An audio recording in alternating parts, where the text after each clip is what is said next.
Praise the Lord. தேவனே நமது அடைக்கலம். பழைய ஏற்பாட்டில் பார்த்தோம்னா எகிப்திலேருந்து கையை பிடிச்சி கூட்டிகிட்டு வந்த மாதிரி, சின்ன குழந்தைங்களை நம்மளை கையில் பிடிச்சி கூட்டிகிட்டு வந்த மாதிரி தான் தேவன் அத்தனை லட்சக்கணக்கான மக்களை கூட்டிகிட்டு வந்தார். ஆனால் ஒரு பர்டிகுலர் அந்த ஒரு சுச்சுவேஷன் எல்லாம் அவங்க கண்களுக்கு விரோதமாக போய் நிற்கிற போது என்ன ஆயிடுச்சு, அதெல்லாம் மறந்துட்டாங்க. ஸோ அடைக்கலமாக இன்னும் நம்மளுக்கு இருக்கணும். யாரோ ஒரு அடைக்கலம் நம்மளுக்கு கொடுத்தா தானே. இன்றைக்கி பாருங்கள், அந்த வெள்ளத்தில் பாவம் அது சிலதான் நம்ம பார்த்துட்டே இருக்கிறோம். ஒரு வார காலமாக யாருனாலையும் மனசு தாங்கவே முடியல. இப்போ கடவுள் இருக்கிறாருன்னு ஒரு சந்தேகம் வந்துருப்பாருங்க. நம்மள ஒரு கேள்வி கேட்டாக்கா, ஏன் உங்கள் ஏசப்பா காப்பாற்றலைன்னா என்ன சொல்கிறது? நம்ம நிறையா மறந்துட்டோம், அதனால கைவிட்டுட்டார். எவ்வளோதான், வேற சிம்பிள் ஒன்றும் இல்லை. ஏப்ரஹாம் கேட்ட மாதிரி 10 பேர் இருந்தால் சரியாயிருவீங்களா? ஒருத்தர் இருந்தால் சரியாயிரும். அந்த இடத்துல யாருக்கு தெரியும் ஒருத்தர் இருக்காங்களா இல்லையான்னு? நம்மளுக்கு தெரியல. பழைய ஏற்பாட்டில் அநேக விஷயங்களில் கடவுள் அவர் தான் கடவுள்னு சொல்லிட்டு எல்லாரையும் அணைச்சி வச்சுக்கிறதுக்கே அவர் முயன்றார். நம்மளுக்கு அவங்க அது பிடிக்கவே இல்லையே. பாருங்கள், அந்த மோசேக்கு எதிராக எவ்வளோ ஒரு முறுமுறுப்பு. நீங்கள் இங்கே இந்த பாலைவனத்தில் இந்த வனாந்தரத்தில் கொண்டு வந்து எங்களை சாகிறதுக்கு அங்கேருந்து கூட்டிகிட்டு வந்து, நாங்கள் அங்கே அடிமையாக இருக்கும்போது கூடி நாங்கள் எல்லாம் நல்லா சாப்பிட்டுட்டு தான் இருந்தோம். ஆனால் தேவன் ஒரு பிற்காலத்தை ஒரு பெருசாக நம்மளுக்கு ப்ரிப்பேர் பண்ணி வைக்கிறாரு அப்படிங்கிறது அவங்களுக்கு அது தெரியவே இல்லை. நம்மளும் அப்படி தான் இருக்கும். இதுக்கப்புறம் நம்ம எப்படி இருக்க போகிறோம் அப்படின்ற ஒரு ப்ரிப்பரேஷன் பீரியட் தான் நம்ம இங்கே இருக்கோம். இது நம்ம நிறையா விசுவசிச்சிருக்கோம். அதில் ஒரு சின்ன சாப்டர் அழகாக இருந்தது. எபிரேயர் 8 தியானிப்போம். எபிரேயர் 8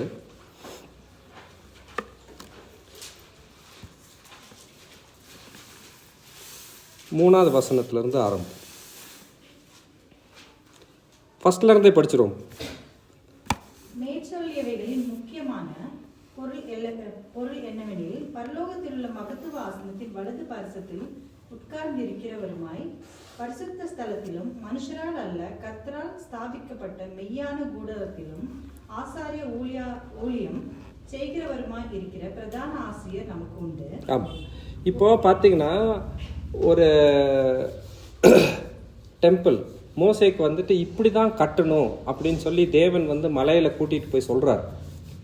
இது இப்படி தான் நடக்கணும், இந்த சர்ச் இப்படி தான் கட்டணும், இந்த பில்டிங் இப்படி தான் இருக்கணும், ஒரு மூலஸ்தானம் இப்படி தான் இருக்கணும், அதில் வந்துட்டு ஹோலி ஆஃப் ஹோலியஸ்ட் பிளேஸ் அப்படின்னா பரிசுத்தமான இடம் இப்படி தான் இருக்கணும். இது எல்லாம் யார் சொன்னது?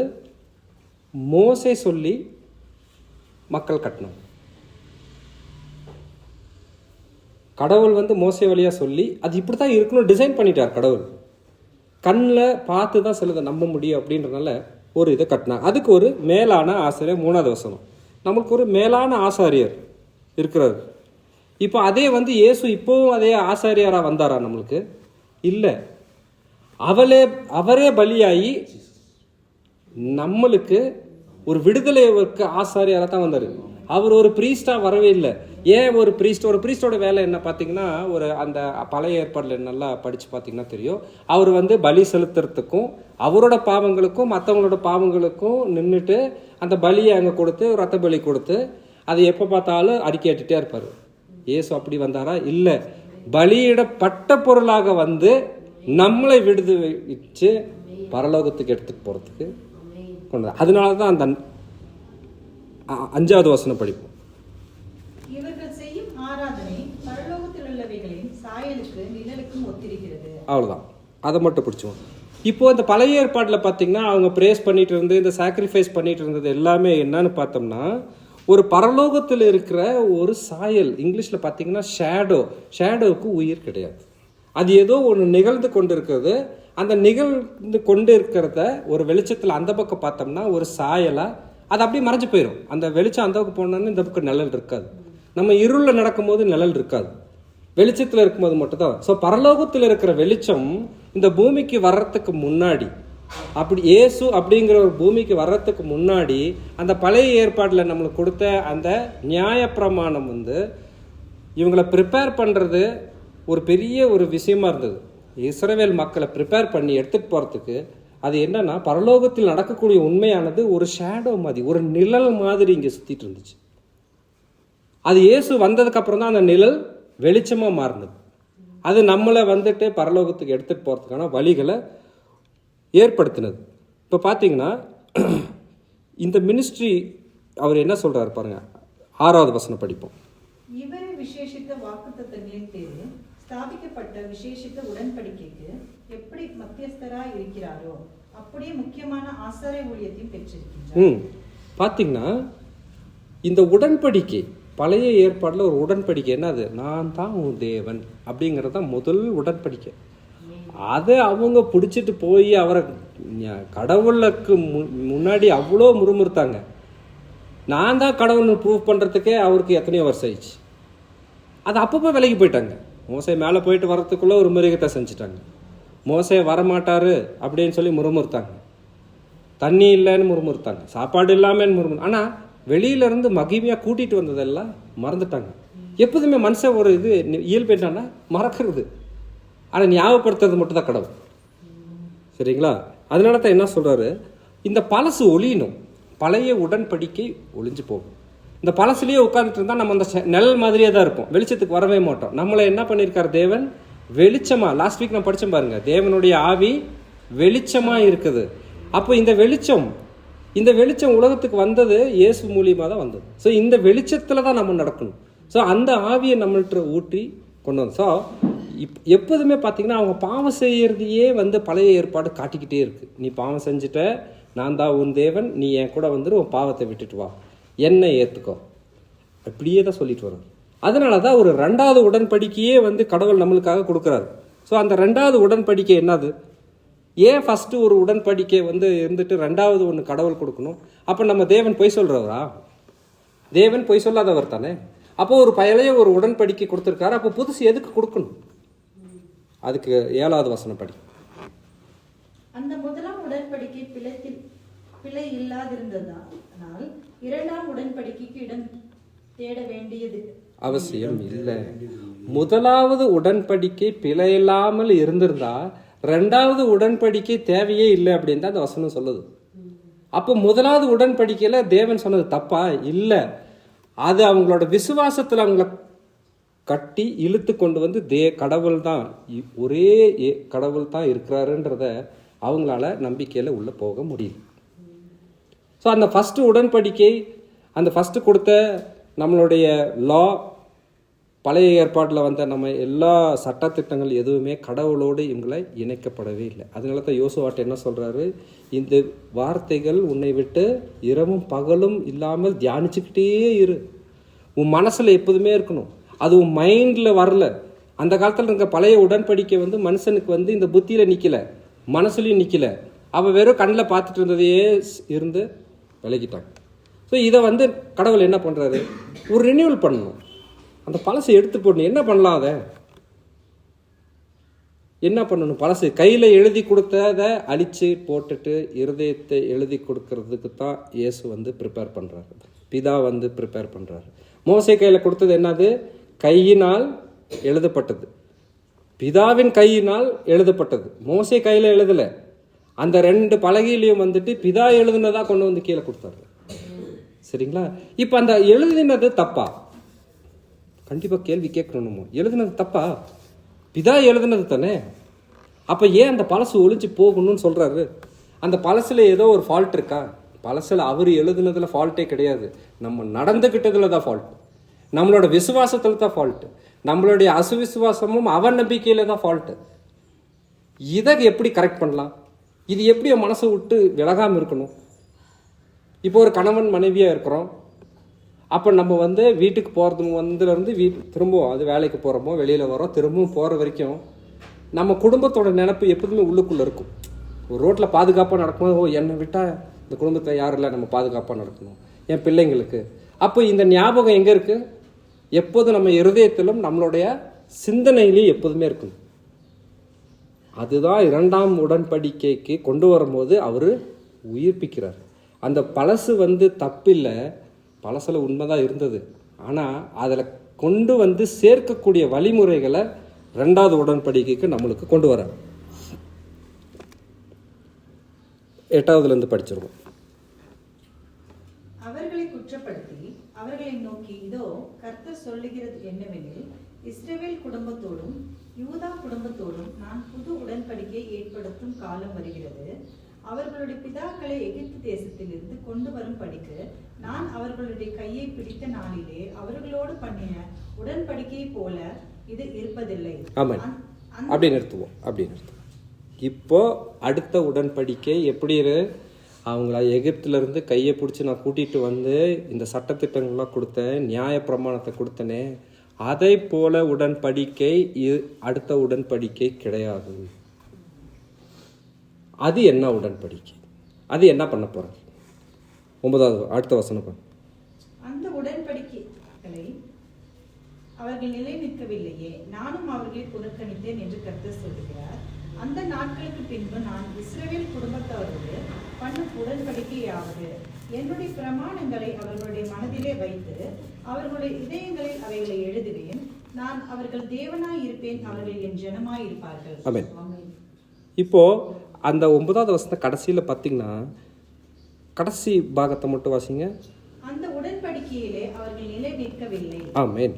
இங்கே தான் மேட்ரே இருக்கு. அந்த உடன்படிக்கையில அவங்களோட கடவுளோடு நிற்க முடியல. ஏன்னா கண்களை பார்த்ததுலையும் அவங்க நடந்ததுலையும் இந்த டெம்டேஷன் எதை பார்த்தாலும், ஏன்னா இன்னைக்கு நம்ம ஐம்புலன்ல தான் நம்ம எல்லாருமே வாழ்ந்துட்டு இருக்கிறோம். அதை தாண்டி பரிசுத்த ஆவி வாழ்க்கைன்னு ஒன்று இருக்கு. அதுக்கு தான் நம்ம இருக்கோம். கிறிஸ்டியன்களுக்கும் மற்றவங்களுக்கும் என்ன டிஃப்ரென்ஸ்? ஐம்புலன்களில் இருக்கிறவங்க தான் புறஜாதி மக்கள். பரிசுத்த ஆவி வாழ்க்கையில கடவுளோடு இணைகிற பிள்ளைகள் தான் நம்ம. So there's a difference. இது எங்க இருக்கணும்? அப்போ புறஜாதிக்கும் நம்மளுக்கும் என்ன வித்தியாசம்? நம்ம இன்னும் ஐம்புலன்ல இருந்தா அவங்க மாதிரி தான் இருக்கணும். கண்ணில் பார்க்கறதும், காதில் கேட்கறதும், நாவல சுவைக்கிறதும், தொடர்றதும், சிந்தனை இதுலயே தான் இருக்கும். இதுல தான் பழைய ஏற்பாட்டில் பார்த்தீங்கன்னா எகிப்துல இருந்து அவங்க வந்தப்போ இதுல தான் உட்காந்துருந்தாங்க. எனக்கு சாப்பிட இல்லை, எனக்கு நிம்மதி இல்லை, எனக்கு தண்ணி இல்லை, வெயில் அடிக்குது. என்ன அழகா மேகஸ்தம்பமாகவும் அக்கினி தீபமாக இருந்து பகலும் இரவுமாக வழி நடத்தினாலும் அதெல்லாம் மறந்துட்டாங்க. பலத்த கரத்தினால் நான் உங்களை விடுவித்தேன்னு சொல்லி எழுதியிருக்கு. அந்த 10 அதிசயங்களை உலகத்தில் யாருனாலும் கட்டுப்படுத்த முடிஞ்சதா? இல்லை. ஒரு மனுஷனாலும் கடவுளாக இருந்து ஓகே நான் இது பண்ணலன்னு தான் அது சரியாச்சு. ஒரு மனிதனாலும் அதை திருப்பி போட முடியும். ஸோ இப்போ இந்த 2வது உடன்படிக்கை என்ன வருது? 10வது வசனம் நிதானமாக படிப்போம். அந்த நாட்களுக்கு பின்பு நான் இஸ்ரவேல் குடும்பத்தாரோடு பண்ணும் உடன்படிக்கையாவது, என்னுடைய பிரமாணங்களை அவர்களுடைய மனத்திலே வைத்து அவர்களுடைய இதயங்களில் அவைகளை எழுதுவேன். நான் அவர்கள் தேவனாய் இருப்பேன், அவர்கள் என் ஜனமாய் இருப்பார்கள். இப்போ எந்த இடத்துல எழுதுவாராமா? இருதயத்தில் எழுதி அதை எங்க கொண்டு போய் வைக்கிறாராம்? நம்மளுடைய மைண்ட், நம்மளுடைய சிந்தனை. இங்கிலீஷ்ல ரொம்ப அழகா இருக்கு. I will put my laws into their mind. அப்படின்னா நம்மளோட சிந்தனை, ஒவ்வொரு சிந்தனையிலையும் அவருடைய உடன்படிக்கை. அப்படின்னா தேவனுடைய கட்டளை, நான் தான் உன் தேவன், நீங்க என் பிள்ளைகள் அப்படிங்கிறத ஃபாலோ பண்றது. ஒரு மோசை கையில் எழுதி கொடுத்த மாதிரி பலகையில் இல்லாம நம்மளுடைய இருதயத்தில் எழுதி, இருதயம் எப்படி நிறைவாக இருக்கும் போதோ வாய் பேசுதோ, அந்த வாய் பேசுறதுக்கு முன்னாடி இந்த சிந்தனை அதை டிரான்ஸ்லேட் பண்ணி தான் சொல்லும். இப்போ நீங்க பாத்தீங்கன்னா எங்க இருந்து நம்மளுக்கு ஆக்சுவலா இப்போ பேச முடியுது? மைண்ட், பிரெயின் இங்கே தான் கண்ட்ரோல் ஆகுது. ஸோ நம்மளோட சிந்தனைகள், பிரெயின் ஃபுல்லாக வார்த்தைகள் நிரம்பி இருக்கு. ஸோ அது இருதயத்தில் பலகையில் எழுதியிருக்கணும். அது லப்பு டப்புன்னு அடிக்கும் போது ஒவ்வொரு வார்த்தையும் வெளியில் வரணும். இதை தான் 2வது உடன்படிக்கை. இந்த 2வது உடன்படிக்கையில் நம்ம இப்போ என்ன ஃபாலோ பண்ணணும் அப்படின்ற அடுத்த 3 வசனம் இருக்கு. இதுதான் நம்மளுடைய வாழ்க்கையை மாற்றி போடக்கூடிய வசனங்கள். அதை தெளிவாக படித்தோம்னா நம்மளுக்கு நல்லா புரியும். 11வது வசனம். அப்பொழுது சிறியவன் முதற்கொண்டு பெரியவன் வரைக்கும் எல்லாரும் என்னை அறிவார்கள். ஆகையால் கர்த்தரை அறிந்து கொள் என்று ஒருவன் தன் அயலானுக்கும் ஒருவன் தன் சகோதரனுக்கும் போதிக்க வேண்டுவதில்லை. ஏனெனில் நான் அவர்கள் அநியாயங்களை கிருபையாய் மன்னித்து அவர்கள் பாவங்களையும் அக்கிரமங்களையும் இனி நினையாமல் இருப்பேன் என்று கர்த்தர் சொல்லுகிறார். ஆமென். 11வது வசனம் தான் இன்னைக்கு நம்மளுக்கு பக்காவா உள்ளுக்குள்ள இருக்க வேண்டியது. இந்த விசுவாசம் எல்லாம் போய் அந்த 2வது புது உடன்படிக்கையை நம்மளுக்கு கொடுக்கும்போது இனி யாருமே இதுதான் தேவன் சொல்லிட்டு சொல்ல வேண்டிய அவசியம் இல்லை. சரிங்களா? தேவனை குறித்து இனி நம்ம யாருக்குமே, நம்ம சகோதரர்கள் யாருக்கும் சொல்ல வேண்டிய அவசியமே கிடையாது. They shall not teach every man this neighbor and every man his brother saying, know the Lord. கடவுளை தெரிஞ்சுக்கோன்னு சொல்லி நீங்கள் இனி நம்ம யாருக்கும் போதிக்க வேண்டிய அவசியம் கிடையாது. ஏன்னா கடவுள் நம்மளுக்குள்ள ஆலயமாக வந்துட்டாரு. அவர் தான் நம்ம இருதயத்துக்குள்ள நான் தான் உன் தேவன் சொல்லி குடியிருக்கிறத எழுதிட்டாரு. அது நம்ம சிந்தனைகளில் எப்போதுமே இயேசுன்ற நாமம், எல்லாத்துக்கும் மேலான நாமம் நம்மளுடைய சிந்தனைகளில் பதிக்கப்பட்டாச்சு. இனி நம்ம யாருமே யாருக்கும் டீச் பண்ண வேண்டிய அவசியம் இல்லை. அதுதான் சொல்லுது, புது உடன்படிக்கை கொடுக்கும்போது நான் உன் தேவன் நீங்கள் என் பிள்ளைகள்னு ஆயிடுச்சு. இனி இவரு தான் தேவன் சொல்லிட்டு இனி யாரும் போதிக்கவே கூடாது. இன்னைக்கு சில சபைகளில் இயேசு தான் தேவன், அவரு தான் எல்லாத்துக்கும் மேலே அவருன்னு சொல்ல வேண்டிய அவசியமும் ஆயிடுச்சு. அந்த மாதிரி தான் ஆயிடுச்சு. ஏன்னா அவர் ஆல்டர்னேட்டிவ் பார்த்துட்டாங்க. இயேசு தான் எல்லாத்துக்கும் மேலான நாமத்தை விட்டு இனி எல்லா நாமத்தையும் வச்சுட்டு நம்ம இன்னைக்கு ஜெபிக்க ஆரம்பிச்சிட்டாங்க மக்கள். இயேசுன்ற பேரில் இருக்கிற அந்த விசுவாசம் கொஞ்சம் கொஞ்சம் மறுபடியும் குறைஞ்சி இந்த பழைய ஏற்பாட்டில் போய் விழுந்தாங்க பாருங்க. அந்த மாதிரி திரும்பவும் போய் அங்கே விழுகிறதுக்கு ஆரம்பிச்சிட்டாங்க. ஏன் அப்படின்னா பழைய ஏற்பாட்டில் நீ பாவி பாவின்னு சொல்லிகிட்டே இருந்ததா. அப்போ பாவி செய்யும் போதெல்லாம் நீங்கள் கொண்டு போய் எப்போதுமே ஒரு பாவ நிவாரணம் என்ன பண்ணணும், பலியில் செலுத்தணும். அந்த பலியை செலுத்துறதுக்கு ஒரு பிரீஸ்ட் இருந்தார். இது எல்லாம் ஒழிச்சிட்டாரு தேவன். ஏன் அப்படின்னா நீ பாவி இல்லைங்கிறது நான் இனிமேல் உங்களுக்கு என்ன சொல்கிறேன், நான் இனிமேல் மறந்துடுறேன். உன் பாவங்கள் எல்லாம் மன்னிக்கப்பட்டாச்சு. இனிமேல் நீ பாவம் செஞ்சது என் மனசில் கொஞ்சம் கூட இல்லை. அதுதான் நம்மளுக்கு 12வது வசனம் என்ன சொல்லுது, இனி உங்கள் பாவங்களை நான் நினைவில் கொள்வதே இல்லை. I remember no more. மன்னித்து மறந்தாச்சு. இதுக்கு மேலே நம்ம பாவின்னு சொல்லவே கூடாது. ஏன்னா எல்லாருக்கும் தெரியும் நம்ம பாவம் செய்தப்போ. இதில் எந்த ஒரு செகண்டரி ஒப்பீனியன் கிடையவே கிடையாது. எல்லாருமே பாவிகள் தான். ஏதோ ஒரு விதத்தில் நம்ம கடவுளை விட்டு பாதி. ஆனால் இன்னைக்கு சில சபைகள் இருக்குது, இன்னும் பழைய சம்பிரதாயங்களை பழைய ஏற்பாட்டில் பிடிச்சிட்டு நம்ம போய் பாவ நிவாரணம் செஞ்சுக்கிட்டே தான் இருக்கணும். அது இன்னும் கொண்டு போய் காணிக்கை கொடுத்துட்டு தான் இருக்குது. இன்னும் நம்ம போய் நம்ம பாவின்னு சொல்லி மனுஷன்கிட்ட சொல்ல வேண்டியதாக இருக்குது. ஏன் நான் அந்த சபையிலேருந்து தான் வந்தேன், எனக்கு தெரியும். என் பாவத்தை போய் நாங்கள் சொல்லணும், அவர் மன்னிக்கணும். கடவுளை தவிர உலகத்தில் யாருமே பாவத்தை மன்னிக்க முடியாதுன்னு சொன்னால் ஏன் ஒரு மனிதரோட காதுகளுக்கு போய் நம்ம பாவத்தை சொல்லணும்? நம்ம பாவம் என்ன பண்ணணும்னு கேட்கறதுக்கு முன்னாடி, ஜெபிப்பதற்கும் கேட்கறதுக்கும் முன்னாடியே நம்ம என்னான்றது தெரிஞ்ச தேவனுக்கு நான் பாவின்றது தெரியாதா? அப்போ நம்ம அந்த பாவத்தை ஏன் போய் இன்னொருத்தட்ட அறிக்கையிடணும்? பாவத்தை அறிக்கையிட வேண்டாம். பாவத்திலேருந்து இனிமேல் செய்ய மாட்டேன், நான் அதிலிருந்து விடுதலையாக வெளியில் வந்துடுவேன், நீங்கள் எனக்கு ஹெல்ப் பண்ணுவீங்க தான் நம்ம போய் கடவுள்கிட்ட ஜெபிக்கணும். ஏன்னா இது என்ன சொல்லுது, நீங்கள் பாவம் செஞ்சு நான் மன்னிச்சிட்டேன், இனிமேல் நீங்கள் பாவீங்களே இல்லை, நான் மறந்துட்டேன் மன்னிச்சிட்டேன்னு சொல்கிறார். ஐ ரிமெம்பர் நோ மோர்னா அவர் சொன்னால் அவ்வளோதான், நான் இதுக்கு மேல் ஞாபகப்படுத்தவே மாட்டேன். நீ பாவி கிடையாது, எந்த விதத்திலும் நீ பாவி இல்லை. ப்ரொவைடட். நம்ம அதை ரிப்பெண்ட் பண்ணி மனம் திருந்தி அவரையே பிடிச்சிக்கணும். அது பண்ணலன்னா வராது. இதே பார்த்தீங்கன்னா எரேமியா 31-34 இதே வசனம் சொல்லுது. இதே பார்த்தீங்கன்னா எரேமியாவில் அதை 31 34 அதே தான் சொல்லுது, இதே வசனம் தான் சொல்லுது. உங்கள் மனசில் நான் எழுத போகிறேன்றது தெளிவாக சொல்லிடுச்சு. அதே மாதிரி பார்த்தீங்கன்னா நம்ம எபிராயரில் இப்போ 8-12 படித்தோம். எபிராயர் 10-16 அதே தான் சொல்லுது. இதே 12வது வசனம் எபிராயர் 10-17 இதே தான் சொல்லுது. ஏன் திரும்ப திரும்ப சொல்லுதுன்னா எபிராயர் 10 பார்த்தீங்கன்னா எல்லா சாக்ரிஃபைஸையும் பற்றி சொல்லுது. நம்ம பாவத்திலேருந்து வெளிவரத்துக்கு ஒவ்வொரு தடவையும் நம்ம போய் ஒரு காணிக்கை கொடுத்து ஒரு பலியிட்டு பண்ணுறது அது தேவையில்லை. அதனால தான் இயேசு என்ன சொன்னார் பாருங்க, மத்தேயு 26-28. மத்தேயு 26-28 இந்த உடன்படிக்கையை அவர் நிறைவேற்றினார். எங்கே நிறைவேற்றினார் பாருங்க.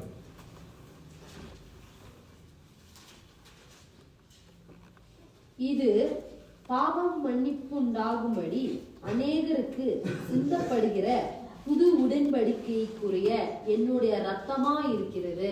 அந்த புது உடன்படிக்கை என்னது, நான் இனிமேல் உங்க பாவத்தை நான் அதை பாவமீங்களா உங்களை நான் எப்போதுமே ஏத்துக்கிறது இல்லை. உங்க பாவங்களெல்லாம் கழுவப்பட்டாச்சு.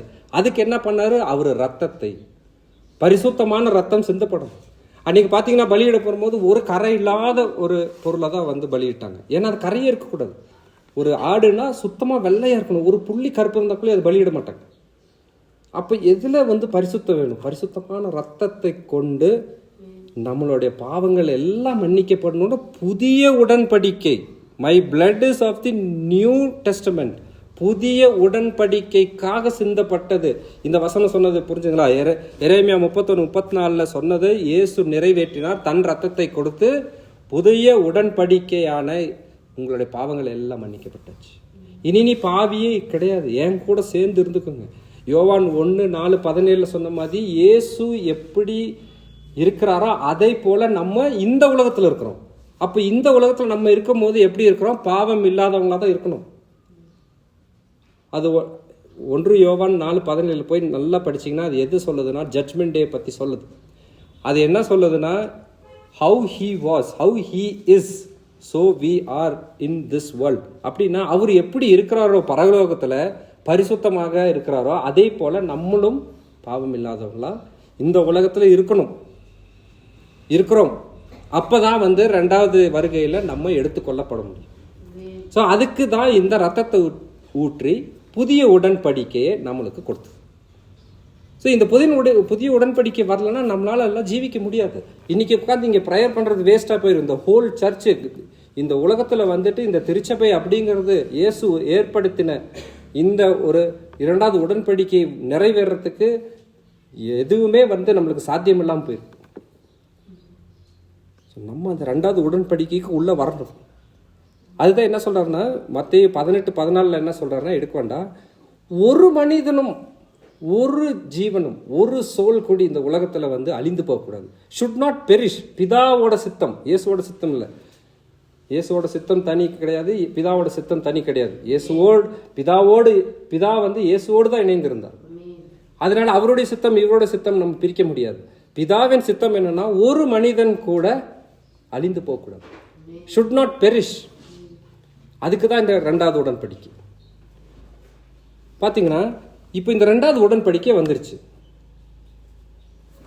இயேசு சொல்லிட்டார், பிதா சொல்லிட்டார், நான் உன் பாவங்களை இனி நினைவில் கூறுவதே இல்லை. நம்ம அப்போ எல்லாத்தோட பாவத்தையும் நினைவில் கூறணுமா குறைப்போம். அப்போ நம்ம மற்றவங்களையும் பாவம் மன்னிக்கூடாது, மன்னிச்சிடணும், மன்னிக்காமல் இருக்கக்கூடாது. இயேசு எப்படி பரலோகத்தில் இருக்காது அதே போல நம்ம இந்த உலகத்தில் இருக்கும் போது இயேசு எல்லாம் செஞ்சாரோ அதற்கு மேலான காரியங்களை செய்யறதுக்கு தான் பரிசுத்த ஆவி ஊற்றப்பட்டது. நம்ம மத்திய 26-28 முன்னாடி வசனம் படிச்சிங்கன்னா என் பரிசுத்த ஆவி 18-17 மத்திய 18-17 படித்தோம்னா பரிசுத்த ஆவியை ஊற்றிட்டு என்ன சொன்னார்னா, படிங்களேன் மத்தேயு 18:18.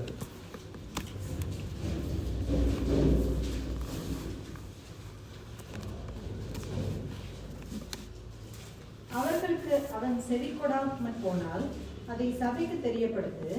சபைக்கு செவி கொடாதிருப்பதனால் அவன் உனக்கு அந்நாளியை போலும் ஆயக்காரனை போலும் இருப்பானாக. அடுத்த வசனம். பூலோகத்திலே நீங்கள் எவைகளை கட்டுவீர்களோ அவைகள் பரலோகத்திலும் கட்டப்பட்டிருக்கும். பூலோகத்திலே நீங்கள் எவைகளை கட்டவிழ்ப்பீர்களோ அவைகளை பரலோகத்திலும் கட்டவிழ்க்கப்பட்டிருக்கும் என்று மெய்யாகவே உங்களுக்கு சொல்கிறேன். இந்த வசனம் என்ன சொல்லுது? அதை இன்னும் கொஞ்சம் விரிவாக்க சொல்லணும்னாக்கா அடுத்த ஒரு சாப்டருக்கு தான் போடணும். யோவான் 20:23. இந்த மத்தேயு 18 விளக்கம் யோவான் 20:23 போகணும். எவர்களுடைய பாவங்களை மன்னிக்கிறீர்களோ அவைகள் அவர்களுக்கு மன்னிக்கப்படும். எவர்களுடைய பாவங்களை மன்னியாது இருக்கிறீர்களோ அவைகள் அவர்களுக்கு மன்னிக்கப்படாதிருக்கும் என்றார். அதுக்கு முன்னாடி வசனம் பாத்தீங்களா? என்ன பண்ணாரு? பரிசுத்த ஆவியை ஊதினார். அதை படிங்க. அவர்கள் மேல் ஊதி பரிசுத்த ஆவியை பெற்றுக்கொள்ளுங்கள். இப்போ மத்தேயு 18-19 படிச்சோம் என்னன்னா, இந்த பூமியில நீங்க எதெல்லாம் கட்டுறீங்களோ அது பரலோகத்துல கட்டப்பட்டு இருக்கும். இந்த பூமியில நீங்க யாரோட பாவங்கள் எல்லாம் மன்னிக்கப்படுதோ உங்களுடைய பாவங்கள் எல்லாம் மன்னிக்கப்பட்டு நீங்க பரலோகத்துல பாவிகளாக இல்லாமல் இருக்க போறீங்க. இந்த பூமியில நீங்க எதை கட்டுறீங்களோ, நீங்க யாரோட பாவங்களை நீங்க மன்னிக்கலையோ அந்த பாவங்களோடு நீ பரலோகத்துக்கு போக முடியாது. அப்போ பரலோகத்துல அது கட்டப்பட்டு இருக்குது. ஸோ நம்மளுடைய பாவங்கள் தான் நம்மளுடைய இரண்டாம் உடன்படிக்கைக்கு தடையாக இருக்கிறதுக்கு நம்மளுடைய பாவம் மற்றவங்களோட பாவங்களை மன்னிக்காமல் இருக்கிறது. இன்னைக்கு நம்ம என் பாவம் மட்டும் எல்லாம் கிளீன் ஆயிடணும், நான் கடவுள்கிட்ட போய் சேரணுன்றதை விட உனக்கு எதிராக இருந்தவங்க பாவங்களெல்லாம் மன்னிச்சிட்டிங்களா? இன்னைக்கு அநேகர் ஏன் நோய்வாய்ப்பட்டு இருக்கிறாங்க, இன்னைக்கு அநேகர்களுக்கு ஏன் இடர்கள் இருக்கு, இடையூறு இருக்குது, வாழ்க்கையில முன்னேற முடியல, அவனுடைய கனவுகள் பலிக்கல. இயேசு கிட்ட போய் ப்ரேயர் பண்ற ப்ரேயர் ஆன்சர் வராததுக்கு ரீசன் என்ன? நமக்குள்ள இருக்கிற இந்த பாவத்தை மற்றவங்களுடைய பாவத்தை மன்னிக்காதபடி நம்மளை அந்த மனசை இறுக்கமா வச்சிருக்கோம் பாருங்க. இதுதான் ரீசன். நம்ம பாவம் மட்டும் மன்னிக்கப்பட்டு நம்ம சுத்தமாயிருணும்னு மட்டும் நம்ம செல்ஃபிஷா இருந்தா போதுமா? இல்லை, மற்றவங்க பாவங்களையும் மன்னிக்கணும். நம்மளுடைய ப்ரேயர், நம்ம இயேசுவோ பிதாவிட்டம் போய் நம்ம ஜெபிக்கும் போது அந்த ஜெபம் கடவுள்கிட்ட போய் எட்டாததுக்கு காரணம் என்ன தெரியுமா? நம்மளுடைய சேனல் கிளியரா இல்லை. நீங்க என்ன வேணா அழுகலாம், என்ன வேணா பண்ணலாம். இத்தனை வருஷம் நான் ப்ரேயர் பண்றேனே, எனக்காக இது ஏசப்பா ஒண்ணுமே செய்யலையே, பிதா எனக்கு ஒண்ணுமே செய்யலையேன்னா வெரி சாரி. என்னன்னா நம்ம மற்றவங்களை மன்னிக்கல, நம்ம சுத்தமாகல. நம்மளுடைய ப்ரேயர் பரலோகத்தில் போய் எட்டுறதுக்கு என்ன ஆயிடுச்சு, நம்ம பூமியிலேயே அதை கட்டி வச்சிட்டோம். உன் பாவங்கள் என்ன பண்ணிட்டோம்? மத்தேயு 18:19 யோவான் 20:23 படிச்சிங்கன்னா ரொம்ப கிளீன். நம்ம யாருடைய பாவங்களை மன்னிக்காம நம்ம ஜெபிக்கிறோமோ அப்போ அந்த 2ஆம் உடன்படிக்கை நிறைவேறாது. முதலாவது உடன்படிக்கையில் ஏன் தேவன் கைவிட்டார்னா, அவர்கள் அந்த உடன்படிக்கையோடு சேர்ந்து நடக்க முடியாதனால ஃபர்ஸ்ட் உடன்படிக்கை என்ன ஆயிடுச்சு, ஒரு லாவா மாறி அப்படியே போயிடுச்சு. 2வது உடன்படிக்கை நான் தான் தேவன் அறிஞ்சுக்கிட்டு அவரு எப்படி நம்மள்ட்ட பாவங்களை எதையுமே மனசுல வைக்கலையோ மன்னித்தாரோ அதே போல நம்ம மன்னிக்கலனா நம்மளுடைய ஜபங்களுக்கு தடை நம்மளுடைய செயல்கள் தான். எத்தனை பேர் இருக்கிறாங்க நம்ம வாழ்க்கையில இன்னைக்கு? எத்தனை பேர் இருக்காங்க?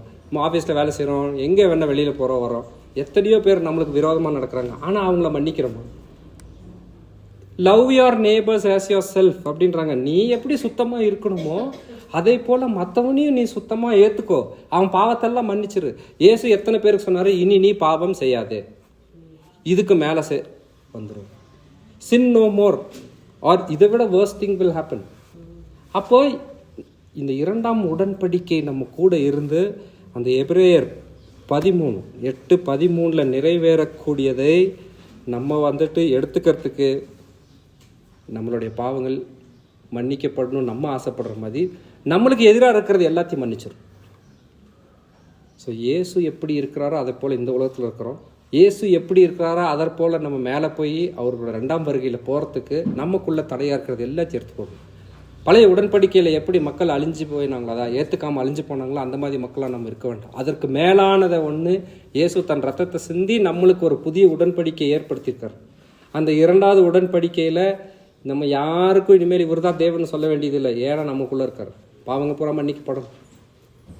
ஸோ நம்ம ஜபங்கள் கடவுள்கிட்ட எட்டுறதுக்கு குறையா இருக்கிறதுக்கு இது ஒரு ரீசன். இன்னைக்கு காலையில் நாங்கள் டிஸ்கஸ் பண்ணிட்டு இருந்தோம், எப்படி எது பண்ணாலும் அதிகமாக இறைவார்த்தையை தான் ஜெபிப்போம். அப்போ இன்னைக்கு நம்மள்கிட்ட ஒரு சிக்னஸ் இருக்குது, நம்மள்கிட்ட ஒரு கஷ்டம் இருக்குது அப்படின்னா நம்ம யாரோ ஒருத்தருக்கு தடைக்கெல்லாம் இருக்கிறோம், கண்டிப்பாக இருக்கும். அதை நம்ம யோசிப்போம், அந்த இடத்த எடுத்து போடுவோம். கடைசியாக படித்து முடிச்சிருவோம். எபிரேயர் 8:13. புது உடன்படிக்கை என்று அவர் சொல்லுகிறதினாலே முந்தினதை பழமையாக்கினார், பழமையானதும் நாள்பட்டதுமாய் இருக்கிறது, உருவழிந்து போக காலம் சமீபித்திருக்கிறது. ஆமாம், இப்போ இது பழைய உடன்படிக்கை என்ன ஆயிடுச்சு, அழிஞ்சு போகுது. இங்கிலீஷில் என்ன போச்சுன்னா டீகேன்னு போட்டிருக்காங்க. அது அழுகி மண்ணோடு மண்ணாய் மக்கிருச்சு. ஆயிடுச்சா இல்லையா? பழைய உடன்படிக்கை மண்ணோட மண்ணாக ஆயிடுச்சா இல்லையா? ஏன்னு என்ன சொன்னார்னா, இயேசு என்னை குறித்து எல்லா தீர்க்கதரிசிகளும் இந்த வார்த்தையில் எல்லாம் எழுதுனது பூரா என்னை பற்றியே தான் எழுதினது, அது என்னை குறித்து சாட்சியாக இருக்கிறதுன்னு சொன்னாரா? அதை சிலுவையில் எடுத்துட்டாரா? எல்லாத்தையுமே சிலுவையில் முடிச்சிட்டாரா? பழைய உடன்படிக்கை முடிஞ்சிருச்சா? இனிமேல் நம்ம பழைய ஏற்பாடில் இருந்த மாதிரி பழைய லா அது தேவையே இல்லையே, அதெல்லாம் முடிஞ்சு போயிடுச்சு. அந்த உடன்படிக்கை பழசு முடிஞ்சிருச்சு. புது உடன்படிக்கை நம்மளுக்கு வந்தாச்சு, நம்மளுக்குள்ளே இருக்கு, நம்மளுடைய இருதயத்தில் எழுதப்பட்டாயிடுச்சு. அந்த இருதயத்தை எழுதுனது எல்லாம் நம்மளுடைய சிந்தனைகளில் பதிவாயிருச்சு. அந்த சிந்தனைகளில் இருக்கிறது எல்லாம் என்ன சொல்லுது? நீங்கள் இனிமேல் பாவிகள் கிடையாது, உன் பாவங்கள் எல்லாம் மன்னிக்கப்பட்ட. நீங்கள் எப்படி பாவிகள் இல்லையோ, நீங்கள் எல்லா பாவங்களையும் மற்றவங்களையும் மன்னிச்சு முழுமையாக நம்ம முழுசாக ஆகிறதுக்கு நம்மளுக்குள்ளே இருக்கிறதா தான் சொல்ல பாருங்க. இவன் சகோதரங்களை கண்ணில் இருக்கிற ஒரு சின்ன துரும்பு பார்க்குற, ஆனால் உன் கண்ணுக்குள்ள அதை விட பெருசாக இருக்கும். ஸோ நம்மளுக்கு மற்றவனை மன்னிக்காத போது நம்மளுக்குள்ளே இருக்கிறது வந்து மலை போல் இருக்குது. மற்ற முன்னாடி அவன் இருக்கிறத ஒரு சின்ன ஒரு புழுதி மாதிரி இருக்கிறத நம்ம மனப்பு போல் இருக்கிற நம்ம மனசுக்குள்ளே வச்சுட்டு இருந்தால் எப்படி என்னோடய ஜெபங்கள் கேட்கப்படும்? எப்படி நம்ம வந்து அந்த 2ஆம் உடன்படிக்கையில் சேர முடியும்? ஸோ இயேசுவோடு இணைகிற 2ஆம் உடன்படிக்கையில் போகிறதுக்கு தேவையானகள் அனைத்தையும் இறை வார்த்தை எழுதி கொடுத்துருக்கு. அது இப்போ எங்கே எழுதியிருக்கிறாரு? அது எங்கே ரெக்கார்ட் ஆயிடுச்சு? மைண்டில். அந்த மைண்ட் எப்போதுமே என்ன சொல்லுது? இயேசு இயேசுன்னு மட்டும் தான் சொல்லுது. இயேசு இயேசுன்னு சொன்னால் பத்தாது. யோவான் 1:4-17 மாதிரி அவர் எப்படி இருக்கிறாரோ நம்மளும் இந்த உலகத்தில் இருக்கிறோம். இந்த உலகத்தில் இருக்கும்போது இயேசுவை போலவே இருப்போம். மற்றவர்களுக்கு பிரயோஜனமாக இருக்கும். ஆமென்.